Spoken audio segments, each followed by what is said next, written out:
Bienvenue dans ce live déraisonnable dans le jour numéro 2. Et là, je vais accueillir Laetitia Martos.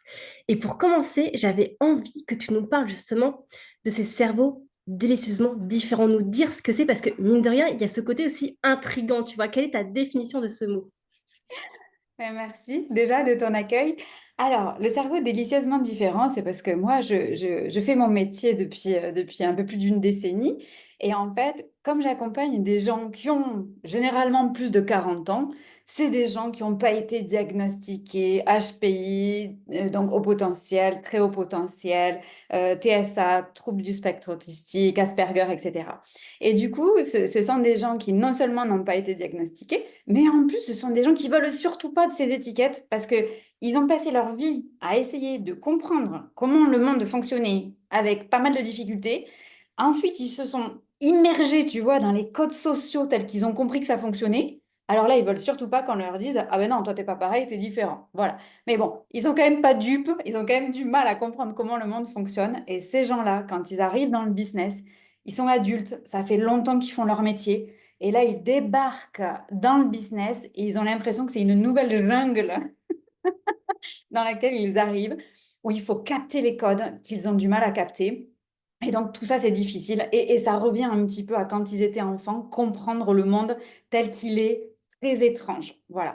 Et donc, je ne peux pas m'adresser aux gens en disant, t'es au potentiel, même si c'est la vérité des gens que j'accompagne, parce qu'en fait, ils ne se reconnaissent pas du tout dans ces étiquettes. Juste ce qu'ils savent, c'est qu'ils ont une manière de penser qui est différente de la plupart des gens. Et donc, je les appelle les cerveaux délicieusement différents parce que dans le business, c'est un super atout, c'est un super pouvoir. Donc, c'est que avec des gens comme ça que je travaille. Et c'est marrant parce que quand tu expliquais ça, alors je sais pas s'il y a un lien, tu vois, ou si tu fais un lien, mais je me disais, est-ce que tu fais un lien justement avec la crise de la quarantaine, tu vois? Donc moi, je suis pas encore à la quarantaine, mais je sais pas pourquoi j'ai ce lien qui m'est venu. En mode, bah ouais, c'est bon, là j'ai 40 plus de 40 ans, tu me fais chier avec tes cases, tu vois. Est-ce que ça peut être Ah, amplifié, quoi? alors, peut-être que ça peut amplifier, mais les cerveaux délicieux, ils ont ce truc, on va dire, contraire. C'est-à-dire qu'ils se sentaient tellement en décalage sur tout, le rythme, les idées, les passions, les envies, le vocabulaire, la mode, les tendances de manière générale, du genre, ils les captent pas, quoi. Voilà. Et du coup, 40 ans, ça va être plus le fait de je me retourne, voici tout ce que j'ai fait pour m'intégrer au monde tel que j'ai compris qu'il était.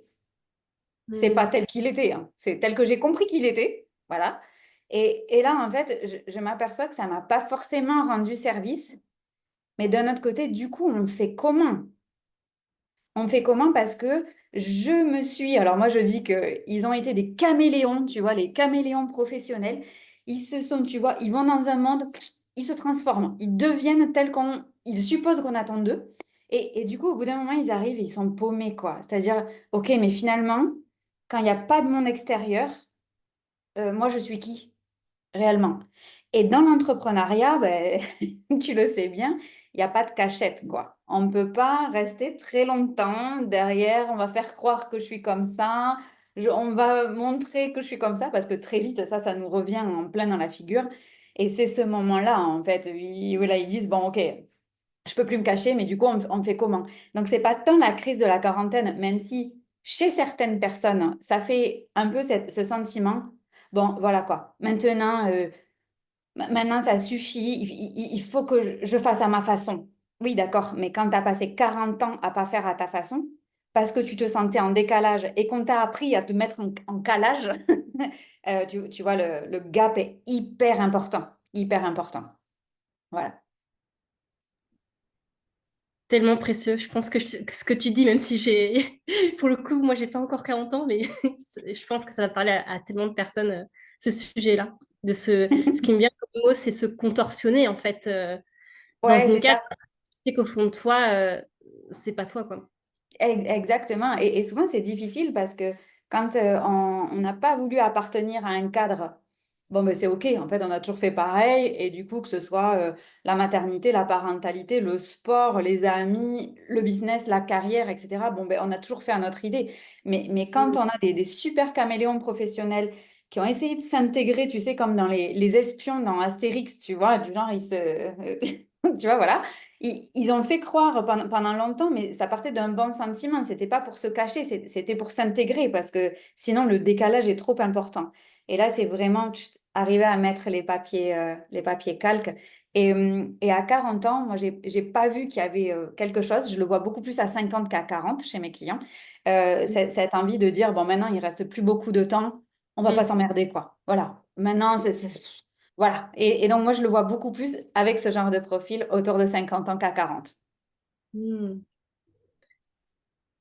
Tu vois, là, je me sens appelée à partager quand même ce que j'ai vécu parce que, alors, même si j'ai pas 40 ans, moi, j'ai vécu, j'ai l'impression, comme une crise, en tout cas, à mes 28 ans, tu vois. Bah, justement, quand je suis rentrée dans le développement personnel, où je me suis dit, mais what, t'as raté ta vie. J'étais vraiment en mode, t'as raté ta vie parce que je vivais la vie des autres. Et tout ce que Hmm. j'avais en tête, modélisé ma direction dans ma vie, bah, c'était, enfin, si tu veux, c'était la caricature. C'était à 28 ans, avoir la maison, avoir le mari, avoir le chien, avoir l'enfant. Et avoir un CDI aussi, important quand même. Un CDI, Hmm. j'insiste. Et tu tombes de haut, en fait, quand tu te rends compte que, bah oui, c'est la société qui t'a intégré ça dans la tête, alors que toi, c'est pas du tout ce que tu veux. Et tu vois, là, j'ai 34 ans et je sens toujours pas l'appel, par exemple, à avoir un enfant. Donc, j'ai le chéri et la maison, mais Mais pas le chien et pas l'enfant. pas le chien. C'est ça. Et c'est précieux ce que tu dis là parce que vraiment, en nous, moi, tu vois, je travaille sur le thème de la réussite, j'avais envie de dire depuis toujours, parce que, tu vois, moi aussi loin que je me rappelle, je me souviens d'un moment, j'ai 6 7 ans, et je suis avec mon grand-père, qui est donc un grand-père vieux qui lit, tu vois, qui fait pas grand-chose de la journée, quoi, tu vois, un papy de notre génération, quoi. Et puis je lui dis, en fait, papy, il faudrait que on commence nos carrières professionnelles par être à la retraite. Et je me souviens, tu vois, il baisse son livre, il me regarde et il me dit, non, mais Letty, en fait, bah, si on commençait par la retraite, il y a personne qui voudrait travailler. Et du coup, je me souviens de cette émotion ressentie en me disant, ben oui, du coup, on a vraiment un gros problème avec le travail, du coup. Parce que du coup, si après avoir profité de sa vie, on veut pas travailler, et que toi, tu es vieux, mais tu veux pas travailler alors que tu as que ça à faire, bah, du coup, la notion même du travail pose question. Et tu vois, j'avais 6 7 ans, et je me souviens que son regard, je me dis, mais en fait, il a rien compris à ce que je veux lui dire, mais moi, je sais que j'ai raison. Mais je sais pas comment accéder à cette information pour la lui donner. Et cette question sur quelle réussite chacun de nous poursuit-on vraiment, elle, elle me tient depuis autant d'années. Moi, j'ai 40 ans cette année.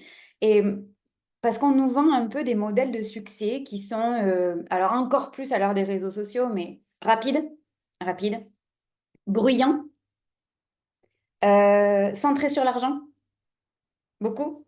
Centré sur ben, peut-être la perspective, tu vois, c'est-à-dire le CDI, un truc un peu long terme où il faut s'engager, tu vois, où c'est sûr, où c'est en sécurité, tu vois, les amis, les investissements, il y a beaucoup de ça. Et, et moi, je crois, et j'espère être la preuve qu'il existe une autre voie. Voilà, qu'il existe une autre voie qui est plus exigeante, c'est ce dont tu parlais, plus intérieure aussi, mais qui nous pose cette question-là, quelle est, moi, ma définition de la réussite? Et c'est ce que tu apportes là. Et en fait, quand on se la pose à 28, et moi, mes clients, je dis que généralement, ils ont plus de 40 ans, mais j'ai des clients qui en ont moins. Mais souvent, c'est parce qu'on met un temps avant d'arriver à ce questionnement, de se dire, OK, alors attends, je regarde autour de moi, et est-ce que ce que j'ai là, pour moi, si le monde extérieur n'existait pas, est-ce que ce serait ça, avoir une vie réussie? Et là, pour moi, ça, c'est la vraie conversation. Je pense que c'est une sacrée question et qui peut vraiment ouais, nous faire remettre tout en question. Bien sûr, bien sûr. Et ça, tu vois, ce sentiment, cette émotion, il y a deux choses qui peuvent se passer. C'est le oh putain, putain, putain, dans tous les cas, tu vois. Et se dire, ok, ah non, mais attends, c'est pas du tout le moment là. Alors, j'ai le mari, j'ai le chien, j'ai la maison. Mais en fait, moi, j'aimerais vivre une vie de nomade et de gypsy. Et en fait, moi, le CDI, ça me correspond pas et blablabla. Ok. Mais en fait, c'est pas du tout le moment. C'est pas possible. Alors ça, c'est des sentiments que les gens ressentent quand ils font construire, quand ils vont se marier, quand ils ont le contrat en CDI là qui arrive sur la table. C'est des moments un peu point de bascule, quoi. Et puis après, il y a ces mêmes moments qui sont vécus en se disant, non, mais c'est le moment où jamais, au contraire, de faire un choix. Et moi, je suis personne pour juger parce qu'il y a des moments où on n'est pas prêt, quoi. On n'est pas prêt à se dire, je remets en question cette chose-là, qui est en général, évidemment, une situation existentielle, parce qu'on ne remet pas en question, est-ce qu'on va acheter des tomates ou du melon, tu vois. Hein. Donc, bon, là, on est vraiment dans quelque chose de charnière où on se dit, mais si j'écoute vraiment ce qu'il y a à l'intérieur de moi, mais qu'est-ce qu'il y a derrière? Et la vérité, c'est qu'on ne sait pas. On- Tout ce dont on est sûr, c'est qu'on on n'a aucune idée de ce qu'il y a derrière. Et ça, pour tout le monde, c'est flippant. La différence, c'est, moi, tu vois, je l'ai réalisé, c'est quand tu te sens prêt et quand tu le sens pas. Et quand tu le sens pas, c'est pas le bon moment, ça viendra plus tard, ça viendra jamais, on s'en fout, tu vois. Mais c'est vraiment quand ça pousse à l'intérieur trop fort, eh ben c'est que c'est le moment. Tu vois, c'est exactement ce que j'ai vécu parce que je pense qu'à mes 26 ans, j'avais déjà cet appel. Je sentais qu'il y a quelque chose qui n'allait pas, une dissonance. Mm. Et j'ai mis 2 ans à venir, j'ai envie de dire, tout foutre en l'air. Mais oui, Et que ce eh soit ben dans, oui. bah, dans ma vie perso, parce que mine de rien, alors moi, j'ai foncé, je me suis écoutée, j'ai pas réfléchi à l'impact, mais mine de rien, ça impacte ta relation, bah, moi avec mon chéri, avec mes amis, avec ma famille. Bah oui, quand tu dis, bah, je passe de CDI à entrepreneur, où là, bah oui, c'est vrai que la vision qu'on a de l'entrepreneuriat, c'est que c'est pas stable. Eh ben oui, et tu vois là-dedans, il y a tellement de paramètres en systémique. Ben, on parle de ce système. Et du coup, quand tu as une pièce qui bouge, ben, toutes les pièces sont obligées, pas parce qu'elles veulent, mais parce qu'il faut, de se réajuster. Et on ne sait pas comment ça va se réajuster. Et moi, tu vois, en 12 ans, j'ai accompagné des gens avec des profils, mais totalement différents. Totalement. Alors, j'ai accompagné un agriculteur, des boulangers, des formateurs, des consultants, des coachs, des gens qui sont dans des trucs complètement perchés et qui du coup se disent, mais c'est trop perché, des médiums, des... OK. Et en fait, ça, c'est l'enveloppe, tu vois. Ça, c'est la devanture de la vitrine. Mais à l'intérieur, il y a toujours un être humain. Et cet être humain, c'est, OK, qu'est-ce qui va se passer? Parce que quand tu as des gamins dans l'équation, parce que les enfants, tu peux les avoir très jeunes. Donc, tu vois, à 28 ans, toi, tu n'en avais pas, mais il y en a plein qui en ont. Tu vois, et puis à 40, tu as des enfants qui sont peut-être un peu plus grands, voire pas, ou des ados, des parents malades hein, et dont il faut s'occuper. Et donc, tu vois, tous ces profils variés, je pense que ce que je peux voir, c'est qu'il y a besoin de un peu trois ingrédients. C'est un espace sûr. Parce qu'en fait, comme il y a tout qui peut être remis en question à partir de là. À partir de là, on peut douter de tout. Et du coup, ben, ça s'écroule un petit peu de partout, ou tu vois, ça se lézarde sur la façade. Là. On tient un peu comme ça la baraque, tu vois. Et le besoin aussi d'avoir, il me semble, hein, quelqu'un qui soit en face, sans filtre, hein, mais qui ne vienne pas proposer, et ça c'est la spécialité des cerveaux délicieusement différents, qui ne vienne pas proposer autre chose. Pourquoi? Parce que là, il y a le risque de caméléonnage. C'est-à-dire, oh super, une autre vision de la réussite. Et en fait, on refait pareil. Tu vois, parce que du coup, tu vas te retrouver à Bali, sur les plages et machin, et ouais, d'accord, ok. Et puis en fait, dans 4 ans, tu vas te dire, mais qu'est-ce que je fous là? Ah oui, bon, ben, du coup, on est reparti comme en 40, tu vois. Et donc, ce deuxième ingrédient, c'est d'avoir quelqu'un dans un espace sûr, mais qui va être avec suffisamment de recul et d'outils professionnels. Pas proposer un autre modèle. Ça, moi, j'y fais hyper gaffe parce que, tu vois, mes clients, souvent, je leur dis, non, mais ça, c'est pas ton idée. Ça t'appartient pas, ce truc. Oh, oh, oh, voilà. Et, euh, et surtout, le besoin, moi, ce que je dis de silence.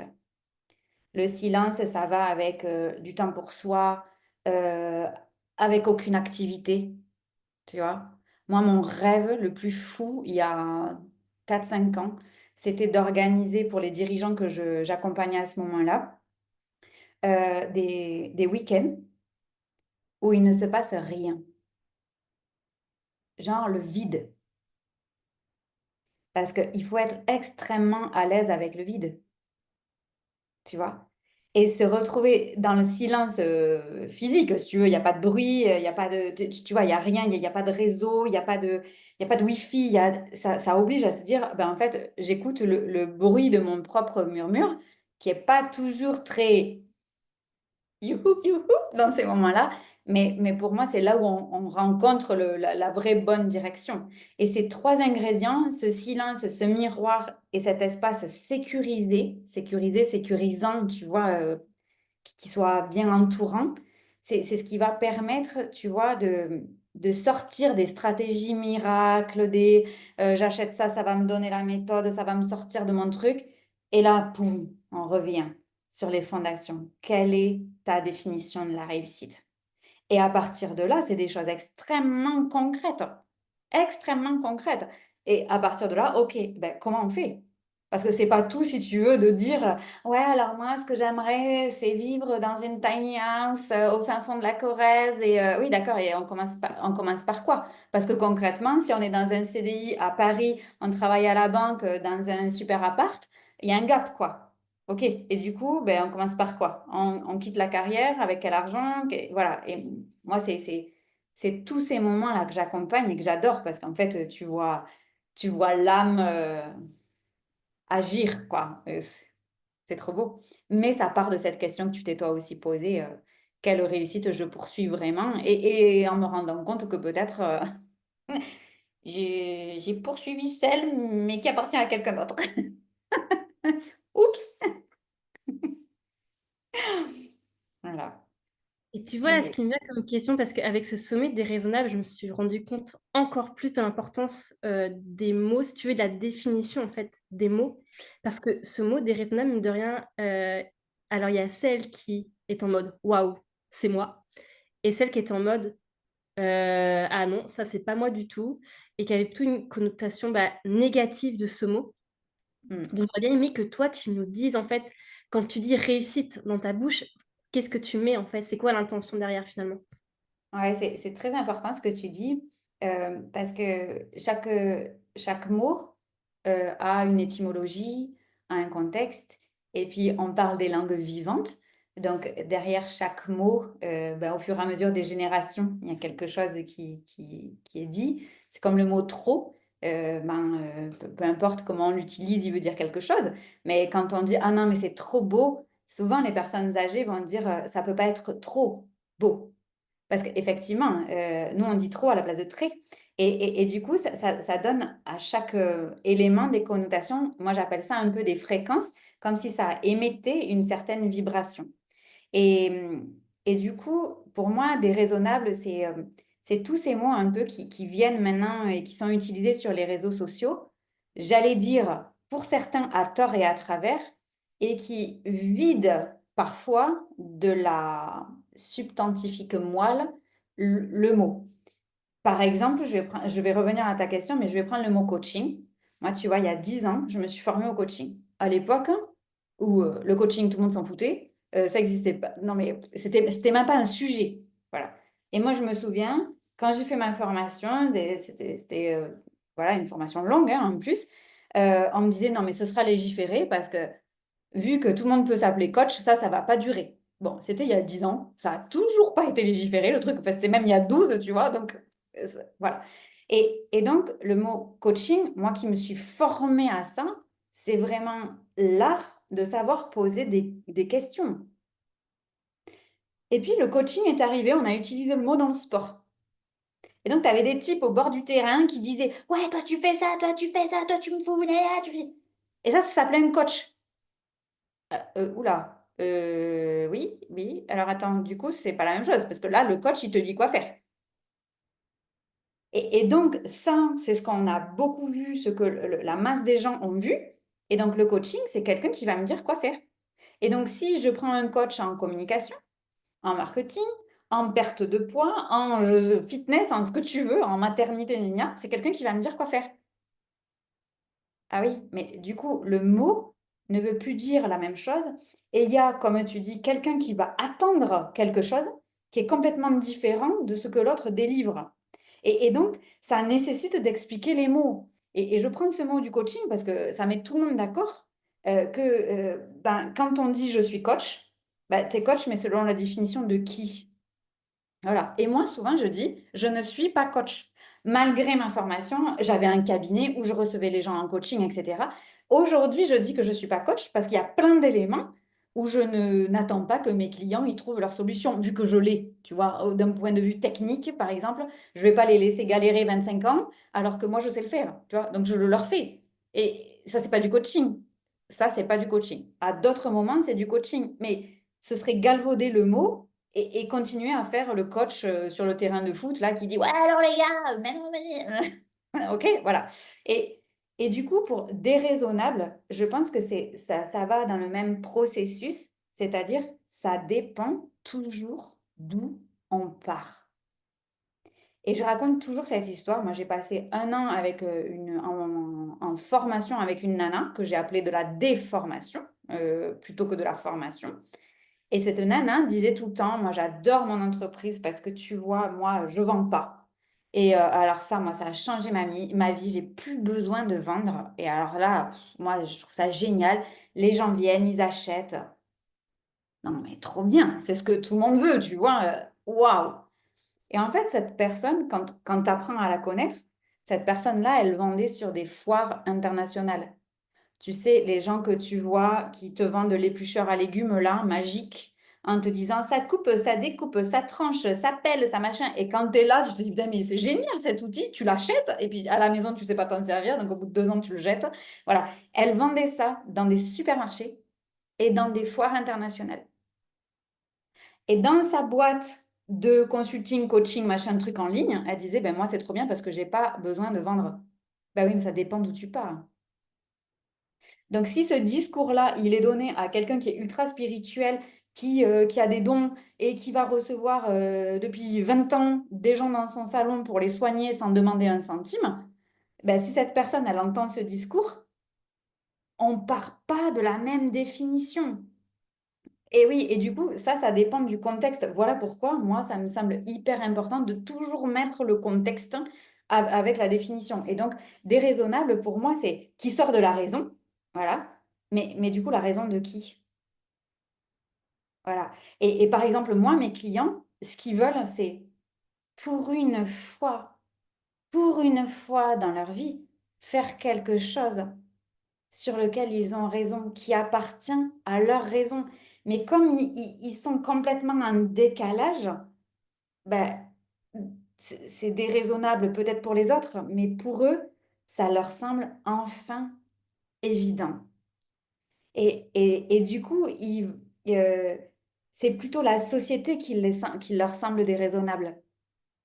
Tu vois? Et moi, souvent, je vois ça, je porte ce regard où je vois des femmes entrepreneurs qui se maltraitent, dans le sens qui ont des très mauvaises santé, qui se sentent pas bien, qui perdent le sommeil, qui perdent ou qui prennent beaucoup de poids, voilà. Et je me dis, mais bien sûr que là, on n'est pas dans l'évidence, on n'est pas dans la fluidité. Il y a cette, cette force où en fait, elles réussissent peut-être, mais en se trahissant. Elles réussissent, oui, mais depuis une influence qui est forcément extérieure, sinon le corps, il viendrait pas à dire oh, ah, je peux plus. Voilà. Et donc, quand on a un cerveau délicieusement différent, on a passé sa vie à faire des trucs pas raisonnables. Tu vois? Et moi, mes clients, ils me posent des questions du genre, mais des trucs hyper terre à terre. Mais pourquoi les gens, ils font ça? Et du coup, moi, je suis le traducteur de la société versus leur cerveau. Et je leur explique, les gens, ils font ça pour ça. Ok, d'accord. Et une fois ils savent dire si pour eux c'est raisonnable ou complètement déraisonnable. Et donc, maintenant, moi, comment je me positionne par rapport à ça? Et donc, c'est important de définir ces mots parce que selon là où on se situe, à partir d'où on part, on peut faire des choix qui, pour certains, sont déraisonnables, mais c'est toujours la question par rapport à qui, tu vois. Et moi, souvent, je vois des trucs du genre, je fais de l'argent pendant mon sommeil. Et moi, je suis comme, mais comment ça pourrait être autrement, en fait? Moi, ça me semble pas du tout déraisonnable. Ça me semblerait, par rapport à mon profil, mais totalement logique. Comment pourrait-on faire autrement? Mais quelqu'un d'autre qui fait de la vente et qui fait de la vente par téléphone ou dans un magasin, ben, oui, ça semble complètement illogique, tu vois? Et du coup, moi, ce que j'aime, c'est ramener chacun justement dans son évidence parce que c'est là qu'il y a les réponses. C'est là qu'il y a la propre définition. Mais par contre, ça peut avoir pour conséquence d'être totalement déraisonnable pour quelqu'un d'extérieur. Tu vois, moi, quand on faisait l'instruction en famille, j'avais des clients géniaux, je travaillais quand je voulais, d'où je voulais, et c'était avant le Covid et avant tout ça, tu vois. Parce que pour moi, c'était normal. Et que je dis à mon mari, là, j'ai envie de... Je pense que il y a quelque chose de mieux qui m'attend. Il était comme... Il me dit, mais qu'est-ce que tu veux de plus? Tu travailles quand tu veux, où tu veux, avec des gens géniaux, tu gagnes très bien ta vie, tu fais l'instruction en famille, tu es disponible toute la journée, tu travailles pas le week-end. Donc pour lui, c'était déraisonnable. Mais moi, je sentais que j'allais dans quelque chose de plus en plus mm, raisonnable par rapport à mes critères. Et donc, ça nécessite de définir les critères et qui font, ben, qu'est-ce qui me paraîtrait raisonnable? Parce que tu vois, souvent, il y a des gens qui arrivent chez moi, ils sont épuisés parce qu'ils veulent faire 10 000 € par mois. Et puis, quand on s'interroge, tu sais quoi? La majorité, ils n'ont même pas besoin de faire 10 000 € par mois, soit parce qu'ils ont de l'héritage, soit parce qu'ils n'ont pas besoin d'autant, soit parce qu'ils vivent à la campagne, soit parce qu'ils s'en foutent de l'argent, soit parce qu'ils ont une femme ou un mari qui gagne très bien sa vie. Et en fait, ça fait 2 3 ans qu'ils courent après 10 000 balles par mois, alors qu'en fait, ils n'en ont ni envie ni besoin. Pour moi, ça, c'est complètement déraisonnable, tu vois. Voilà. Et à côté de ça, moi, j'ai des mamans solo qui ont 2 enfants, qui vivent dans certains pays où ça demande beaucoup de budget et 10 000 €, ben, il y en a besoin. Et du coup, là, ça devient complètement raisonnable. Tu vois, mais c'est toujours par rapport à soi. C'est comme toi avec ton histoire du bébé. Et tu vois, le bébé, c'est pas 30 ans, bébé. Ben, j'écoute le corps. Et puis le jour où le corps, il dira c'est maintenant, et ben, ce sera maintenant. Et peut-être qu'il le dira jamais. Et c'est OK. C'est, ça répond à ta question? Ouais, et ça fait clairement écho aussi à ce que j'ai vécu parce que tu vois, quand mon chéri a posé le mot déraisonnable sur moi, bah, au départ, ça a été vraiment ce côté un peu incompréhension, inconfort, tu vois, parce que c'est pas un mot que j'utilisais avant en fait. Ben oui. Et après, quand je me suis connectée à l'énergie de la déraisonnabilité, j'ai compris que oui. Mm. Et justement, plusieurs intervenantes m'ont expliqué que pour elles, elles n'étaient pas déraisonnables en fait. C'est juste que ce qu'elles font, c'est entre guillemets normal pour elles. Et oui, ça revient à chaque fois, on s'écoute tout simplement. Mais par contre, de Exactement. l'extérieur, ça peut paraître déraisonnable. Voilà. Et du coup, cet extérieur-là, il me semble que c'est important de se libérer de cette influence extérieure. Moi, je crois que le monde extérieur n'existe pas. Pour moi, il y a pas de monde extérieur. Tout ce qu'on voit, tout ce qu'on entend, tout ce qu'on capte est le fruit de nos 10, 20, 30, 40, 50, 60 dernières années avec notre éducation, nos filtres, nos croyances, nos façons de voir le monde, nos expériences positives ou négatives, qui fait que du coup, notre appréhension du monde extérieur est filtrée, mais alors méga filtrée, quoi, tu vois. Et donc, de toute façon, la vision qu'on a de ce monde est fausse ou vraie. Mais il y a plein de vrais et il y a plein de faux, j'en sais rien, mais du coup, ça n'existe pas. Et, et comme le monde extérieur n'existe pas, et qu'on ne peut pas se bâtir sur le monde extérieur, puisque on est et on meurt tout seul, face à nos décisions, on est toujours tout seul. Le jour où tu décides de divorcer, le jour où tu décides de te marier, le jour où tu décides d'avoir un enfant, le jour où tu accouches, le jour où tous ces moments, en vrai, tu es tout seul. Le jour où tu prends une décision business, tu as beau avoir 54 coachs avec toi, le bouton que tu vas appuyer, le texte que tu vas écrire, le nom que tu vas donner, la photo que tu vas faire, ce que tu vas publier, tu es tout seul. Et, et, et du coup, il me semble que c'est extrêmement dangereux de se construire sur le monde extérieur, puisque comme le monde extérieur n'est pas vrai, je me bâtirai sur un hologramme de quelque chose. Et si demain matin je change de croyance, je vois plus le monde pareil, et du coup, ben, il y a tout qui est à reconstruire. Alors que si je me construis toujours, toujours, toujours par rapport à moi-même, ah ben là, il n'y a aucun risque. C'est un truc qui est de très grande sécurité. Même si, évidemment, je suis vivante, je bouge. Ce que j'aime faire aujourd'hui, c'est différent d'il y a 10 ans. Ce que les gens avec qui j'aime être aujourd'hui sont différents des gens avec qui j'aimais être il y a 10 ans. Tout ça, c'est OK. Mais la structure fiable, la seule, c'est nous-mêmes. Et moi, je le vois avec l'instruction en famille. C'est que souvent, on me dit, ah ouais, mais t'as pas peur pour les enfants qu'ils soient pas intégrés? Ben, ça, c'est une très bonne question. Et souvent, je dis aux gens, mais avec quoi, avec quel type de société, toi, tu voudrais être intégré? Non, mais tu vois ce que je veux dire, quoi. Et je leur dis, non, non, mais réponds-moi à cette question. Et souvent, les gens prennent un peu un recul comme ça, ils font comme ça, tu vois, ils se reculent même physiquement et ils disent, c'est vrai que la société dans laquelle on vit, elle n'est pas très saine. Oui. Et du coup, tu veux t'intégrer à ça. Et là, souvent, les gens redisent, hein, non, mais tu vois ce que je veux dire? Non, mais je ne vois pas ce que tu veux dire. Parce que je ne suis pas toi, j'ai pas tes codes, j'ai aucun filtre commun, je ne sais pas ce que tu veux me dire. Donc ça, c'est du vrai coaching, tu vois. Et là, la personne, c'est, en fait, moi, ce que j'aimerais, c'est une société dans laquelle... da, da, da, da, da, da, da, da. Et là, tu t'aperçois que ça n'a rien à voir avec la société dans laquelle les gens ont essayé de s'intégrer depuis 20 ans.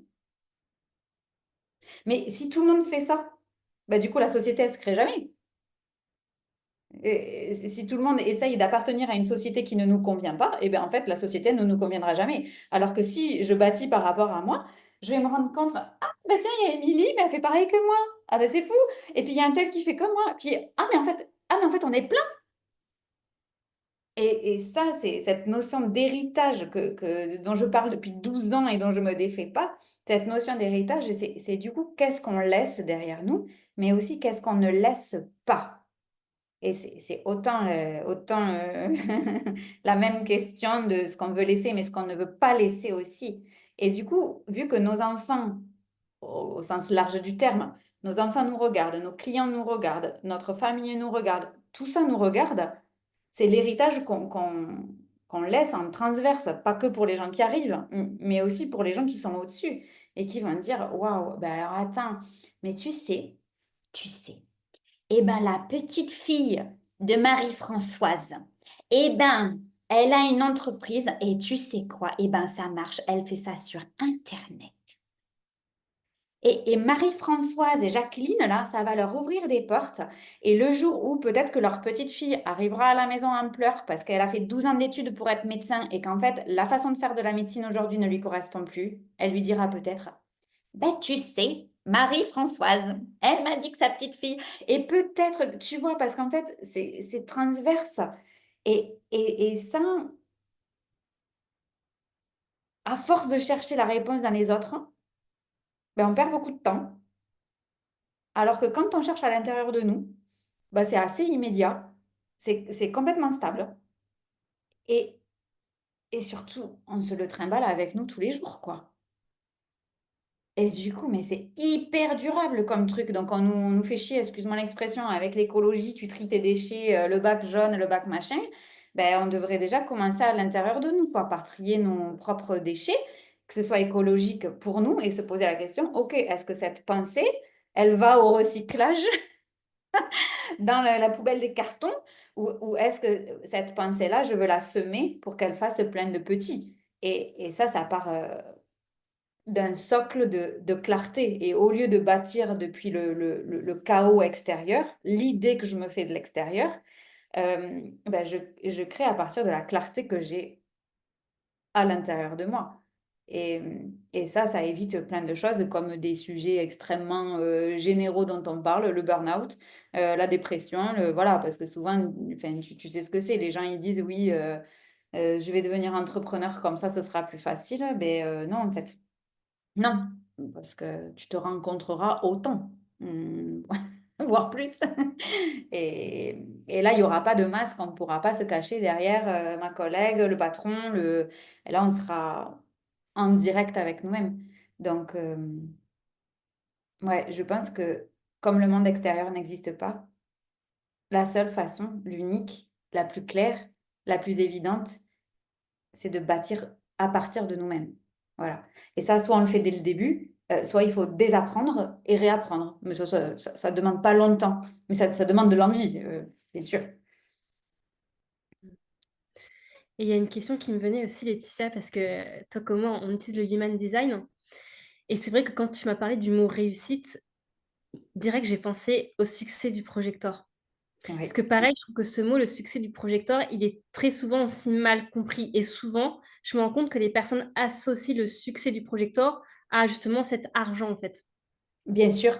Et ça, c'est un sujet mais tellement capital. Et moi, je suis projecteur. Et du coup, ben, maintenant que je dis ça, pour ceux qui sont un peu initiés au human design, tout fait sens par rapport à ce que j'ai dit jusque-là. Parce que la notion de succès ou de réussite, je vais y venir, c'est ce qui drive un peu la vie du projecteur. Donc, moi, comme j'en suis un, voilà. Mais ça demande et c'est la conversation par rapport à déraisonnable, ça demande de définir les mots. Et en fait, souvent, moi, je fais faire cet exercice à mes clients, peu importe leur type, leur profil, peu importe, parce qu'en fait, ça marche pour tout le monde. C'est se dire, OK, je prends un papier et je me note ma propre définition de la réussite. Et quand j'écris sans juger. Et puis après, quand je relis, je regarde ce que ça fait dans le corps. Et il y a des trucs, on le sent que c'est pas vrai. On sent qu'on n'est pas très honnête. Alors ça, c'est la voix de papa. Ça, c'est la voix de ton frère. Ça, c'est la voix de ton ex. Ça, c'est la voix de ton mari. Ça, c'est la voix de ta copine. Ça, c'est... Et en fait, je te dis, ben, je les aime quand même. Mais ça m'appartient pas, ça, quand même. Et du coup, tu commences à barrer, tu vois. Tu prends ton petit stylo, puis tu barres, tu barres. À la fin, il va rester quand même pas mal de choses. Mais ça va quand même réduire vachement la voilure et il va rester des trucs, mais tellement concrets, tellement concrets. Par exemple, moi, l'une de mes définitions de la réussite, c'est de me lever le matin sans réveil. Pour ça, on n'a pas besoin d'être entrepreneur, hein. Je le dis à tout le monde, c'est pas vrai. Moi, j'ai bossé chez Apple. Chez Apple, j'avais le choix sur quand est-ce que je commençais. Je commençais à midi. Donc, autant te dire que j'habitais à 5 minutes du boulot. Je pouvais me lever à midi moins le quart, tu vois, et être au boulot à l'heure.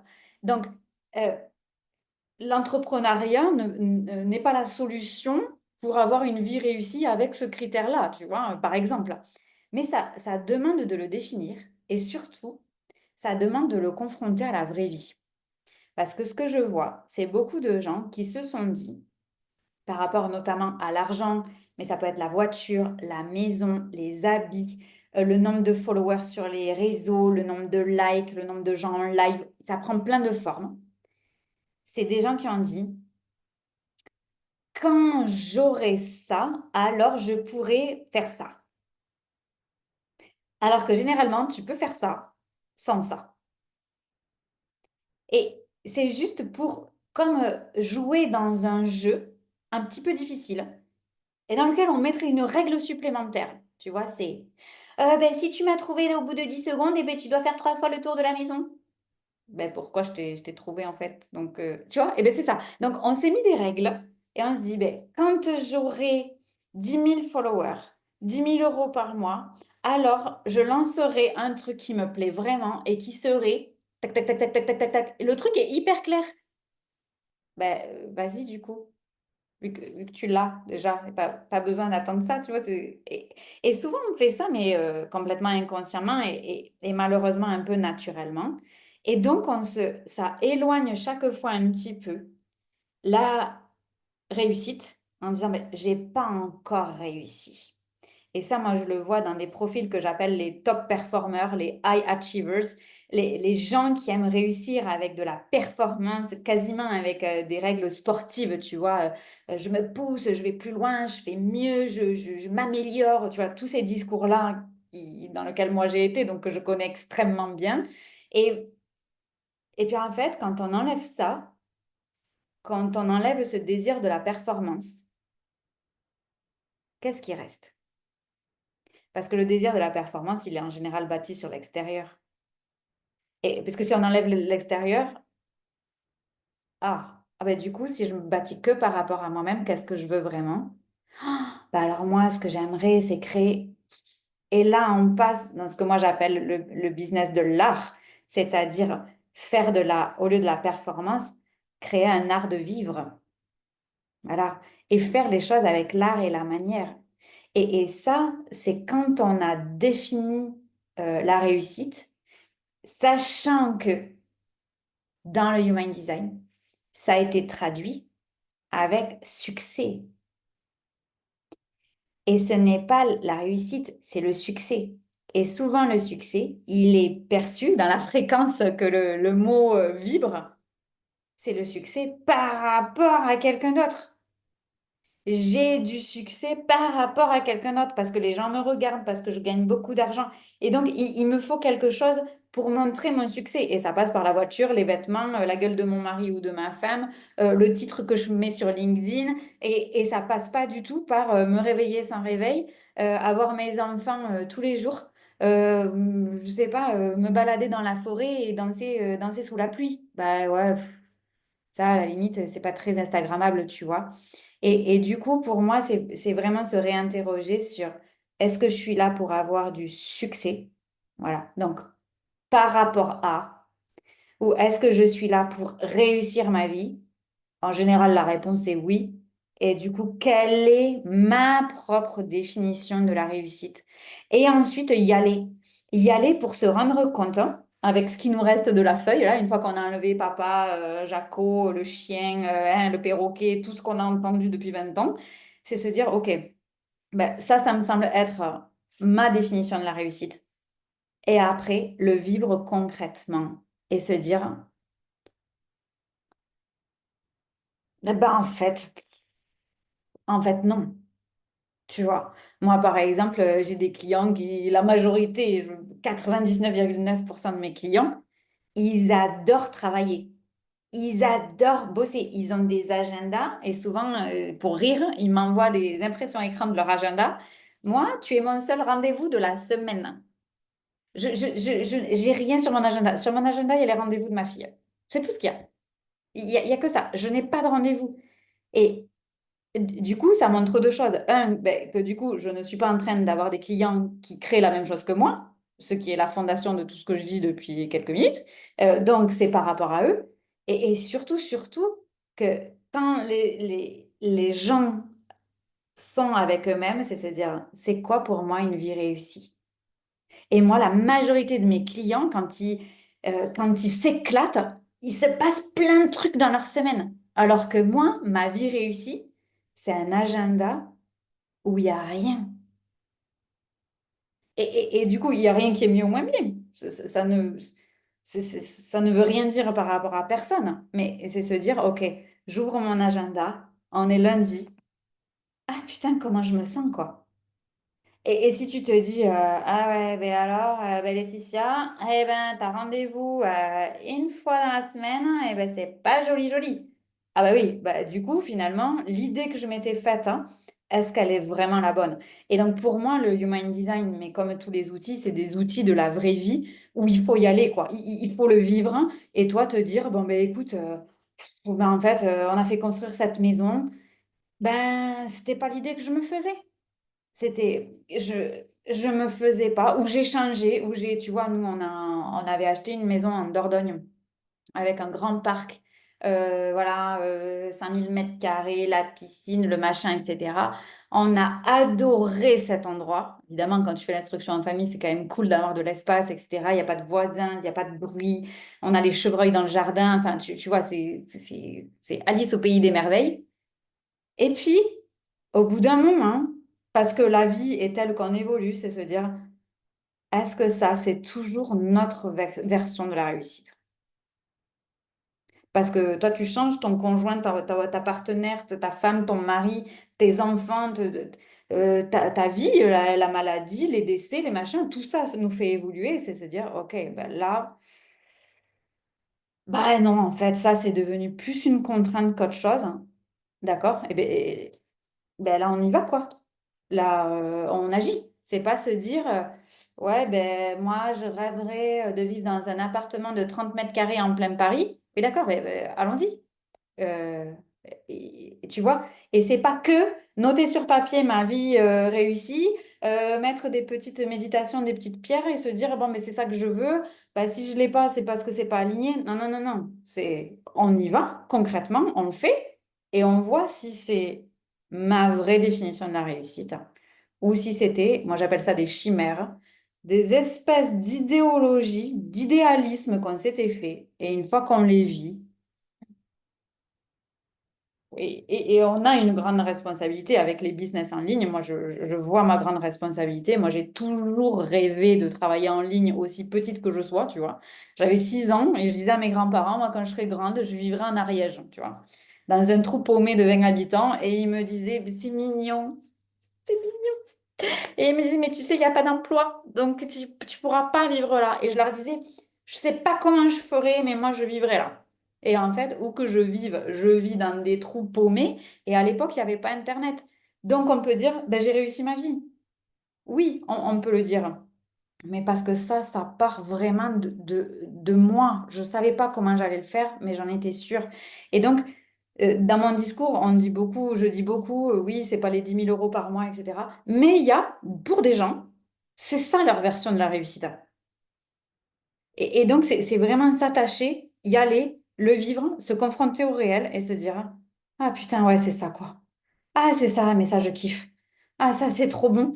Ah, ça, j'adore. Ah, ça, tu vois, et on a une responsabilité à montrer ça parce, parce que dans le business en ligne, on voit beaucoup les bons côtés. Parce que les business en ligne communiquent beaucoup sur les réseaux. Donc, on ne montre qu'une partie, évidemment. On n'est pas filmé H24. Et donc, on montre souvent une partie édulcorée du truc. Mais en fait, c'est pas vraiment fait pour tout le monde. Parce qu'il y a des gens, vivre leur vie. Moi, mon mari, des fois, il me dit, ah ouais, donc en fait, cette semaine, t'as vu personne, quoi. Ah putain, mais moi, c'est trop ma vie réussie, ça, tu vois. Ça, c'est le summum. Je peux mourir demain tranquille, tu vois. Mais même si ça dure 3 mois. Mais j'ai pas du tout l'impression d'être seule. Pour quelqu'un d'autre, hein, la preuve, mon mari, dans l'exemple que je donne, mais ce serait horrible. Et donc, ça part de moi, qu'est-ce qui me paraît évident? Et après, fais-le. Fais-le et va te confronter pour savoir si c'est pas une chimère. Un truc que tu t'es dit, ouais, ben, quand j'aurai ça, j'aurai réussi. Puis en fait, tu l'as et tu te dis, ouais. Non, mais en fait, je me fais chier comme un rat ou ça m'intéresse pas, c'est pas épanouissant, il n'y a pas assez de gens, il n'y a pas assez de mouvement. Je me prépare pas le matin, tu vois. Moi, j'ai accompagné quelqu'un et en fait, elle s'est aperçue que ben, c'était pas ça sa version de la vie réussie, quoi. Voilà, elle avait besoin de se lever le matin, de se faire belle, de bien s'habiller, d'aller au café, de voir des collègues. Ah oui, ben, du coup, à la maison, ça va pas du tout, quoi. Ben oui. Donc, voilà.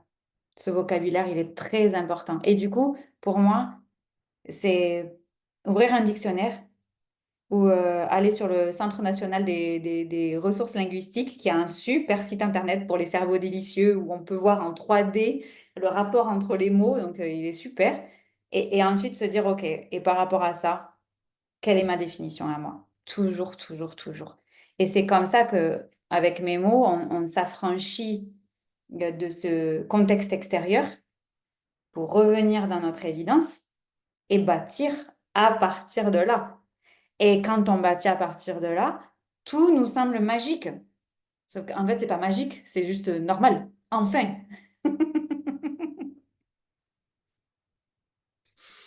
Et ce que j'avais envie de rajouter, tu vois, par rapport à mon expérimentation, c'est que dans notre vision de la réussite, parfois, on se dit, OK, je veux ça, ça, ça, ça et ça. Et il y a des choses, en fait, qui sont déjà là, tu vois, mais on le voit même pas. Mais Il y oui. avait cette première chose-là que je voulais rajouter. Et la deuxième chose, c'est que dans ma vision de la réussite, donc là, pareil, c'est propre à moi, il y a, OK, il y a ma réussite, moi, en tant qu'Émilie, mais il y a aussi la réussite que je vais avoir avec mon entreprise. Et c'est vrai qu'on n'a pas les mêmes, j'ai envie de dire les mêmes objectifs, la même vision des choses.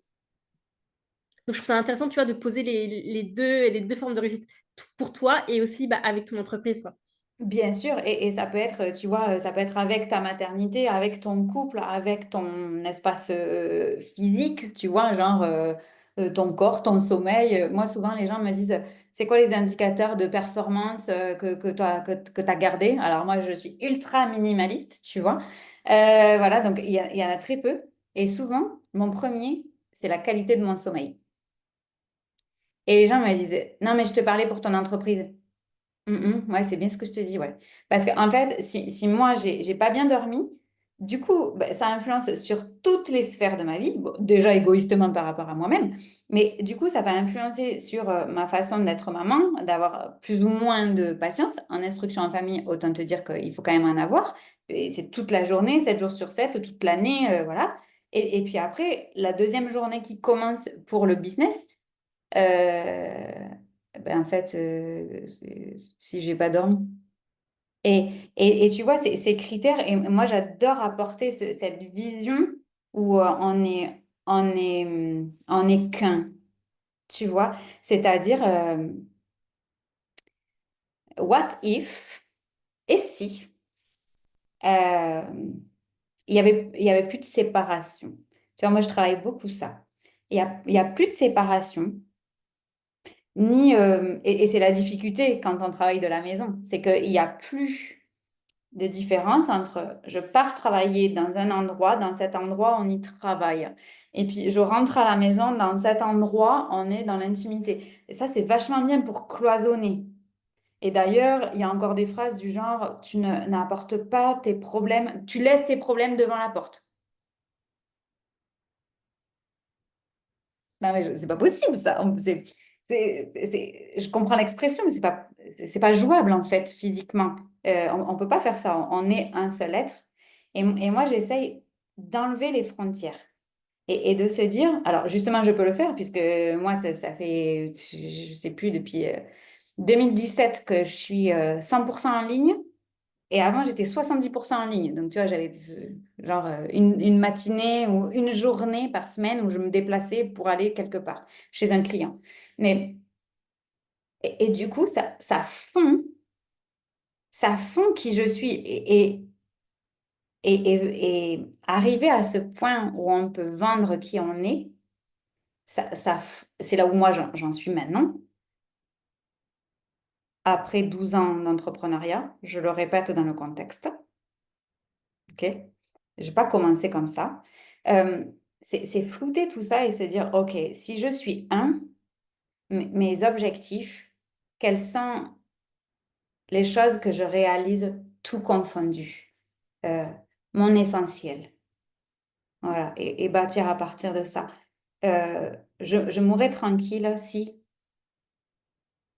Et alors, souvent, quand on commence cette phrase, il n'y a personne qui finit la phrase en dit si je fais 10 000 € par mois, ou si je deviens millionnaire, ou si, voilà. Et pour tous les gens qui traversent des moments vraiment difficiles, je vais dire quelque chose d'horrible, mais allez dans des EHPAD, allez, mais vraiment, pas faites-vous à l'idée que vous iriez dans un EHPAD ou dans un hôpital, mais allez parler avec des gens en fin de vie. Il n'y a personne qui vous dit oh, qu'est-ce que je regrette de pas avoir gagné. Non, mais personne. Zéro. Les gens nous disent, quand on accompagne des gens en fin de vie, de la famille ou pas, nous disent, j'ai regretté d'avoir porté ces jugements, de ne pas avoir fait tel voyage, de ne pas avoir été là pour mes enfants, de ne pas avoir acheté le chien. De pas, tu vois, j'aurais tellement voulu avoir un chien ou de pas avoir eu l'audace de porter un manteau, je sais pas quoi. Ou, et ben en fait, comme de toute façon on peut mourir demain, en vrai, c'est pour ça que je dis que tout ça, c'est un peu de l'esbrouffe, quoi, tu vois. Et la seule vraie question, c'est est-ce que là, quand je regarde ma vie, est-ce que mon petit moi de 7 ans, s'il débarquait dans cette vie-là, il se dirait eh ben Laetitia, t'as fait du bon boulot, tu vois. Et notre vieille de 80 ans qui regarderait et qui dirait, c'est pas mal, ma jolie, ce que t'as fait. Et c'est tout ce qu'on a à faire. C'est rendre fier qui on était quand on était gamin, gamine, et qui on sera quand on aura nos petits-enfants, et qu'est-ce qu'on va leur raconter. Voilà. Parce qu'en vrai, on leur dira jamais, oui, ben, un mois, je me souviens, j'avais gagné 56 000 €. Eh ben, tu sais, non. On leur dira, ben, un jour, j'avais gagné beaucoup d'argent et je me suis aperçue que ça n'avait rien changé. Par contre, grâce à cet argent, ce que j'ai pu faire, c'est ça. Et c'est ça qui est important. C'est ça.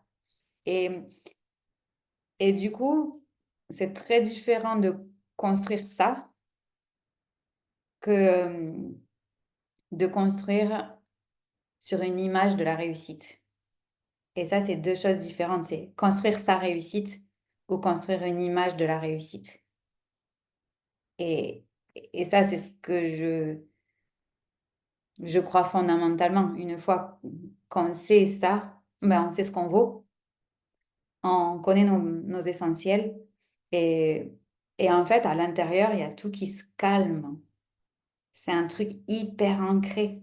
Et après, on déroule. Tic, tic, tic, tic, tic, tic, tic, tic. Et ça vient tout seul. Et là, c'est trop bon.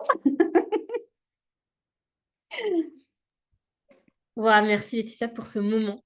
Et évidemment, évidemment, bah, allez-y, posez-vous sur votre réussite et connectez-vous à cette énergie-là, celle qui, ouais, celle qui part de moi. Souvent, ce que je dis, c'est celle qui oh là, part de ton âme, de ton cœur, de tes tripes, en fait. Bah oui. C'est ça. C'est c'est là, c'est déjà dedans.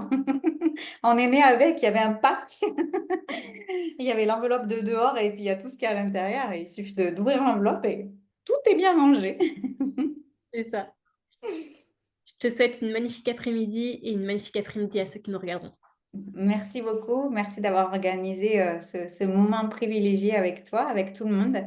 Et ouais, j'ai été très, très, très heureuse de pouvoir vous transmettre ces modèles et de le faire à tes côtés. Hmm, merci.